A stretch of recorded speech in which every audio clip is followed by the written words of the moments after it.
അർച്ചന ചേച്ചി LLB സീരിയലിൻ്റെ latest promo റിവ്യൂയിലേക്ക് എല്ലാ കൂട്ടുകാർക്കും സ്വാഗതം. വിജയശങ്കർ അർച്ചനയോട് ഇങ്ങനെ പറയാണ്, മൂന്നിന് എന്തായാലും ശരി നിൻ്റെ അനിയനെ അറസ്റ്റ് ചെയ്ത് കൊണ്ടുപോകുന്നു. അങ്ങനെ ആ വിഷമത്തിൽ തന്നെയാണ് അച്ചുവിനെ എന്തായാലും ഒന്ന് കാണാം, സ്റ്റേഷനിൽ പോയിട്ട് ഒന്ന് കാണാം എന്ന് കരുതിയിട്ട് അർച്ചന അച്ചുവിൻ്റെ സ്റ്റേഷനിലേക്ക് പോവുകയാണ് കേട്ടോ. അർച്ചന പോയ സമയത്ത് പക്ഷേ അച്ചു ചെയ്യുന്ന പ്രവൃത്തി കണ്ടിട്ട് അർച്ചനയ്ക്ക് സഹിക്കാൻ പറ്റില്ല കേട്ടോ.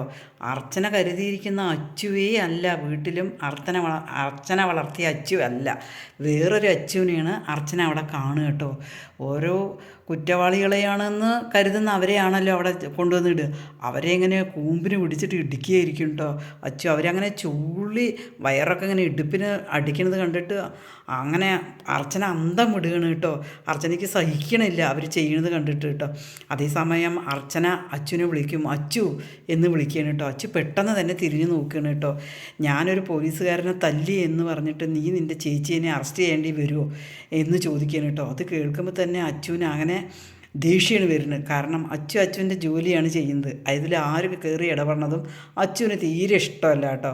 അങ്ങനെ അച്ചു അങ്ങനെ ദേഷ്യത്തോട് കൂടിയിട്ട് ചേച്ചി എന്തിനാണ് ഇവിടെ വന്നത് എന്ന് ചോദിക്കുകയാണ് കേട്ടോ. അതേസമയം ലാലി എല്ലാ കാര്യങ്ങളും ചന്ദ്രയോട് പറയുകയാണ് കേട്ടോ. അതേപോലെ ചന്ദ്ര മനസ്സ് തുറക്കുകയാണ്. ഇതുവരെ വിജയേട്ടൻ എല്ലാ അഭിനയമാണ് അവളോട് കാണിക്കുന്നതും മോളോട് കാണിക്കുന്നത് അഭിനയമാണെന്നാണ് ഞങ്ങളെ വിശ്വസിപ്പിച്ചിരുന്നത്.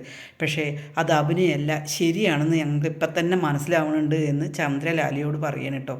അത് കേൾക്കാത്ത താമസം തന്നെ ലാലി അങ്ങനെ എരിവ് വെച്ചിട്ട് പറയുകയാണ്, നീ ഒരു കണ്ണ് നോക്കിക്കോ, ഇല്ല പറഞ്ഞാൽ നിൻ്റെ വിജയശങ്കർ അർച്ചനയുടെ കൂടെയാവും, പിന്നെ നീ വിചാരിച്ചടുത്ത് കാര്യം നിൽക്കില്ല എന്നിങ്ങനെ ലാലി പറയുകയാണ് കേട്ടോ.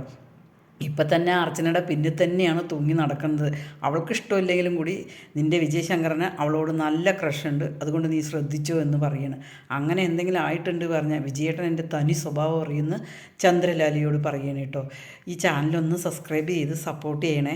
600 സബ്സ്ക്രൈബ് ആകാൻ സഹായിച്ച എല്ലാ കൂട്ടുകാർക്കും എൻ്റെ ഹൃദയം നിറഞ്ഞ നന്ദി.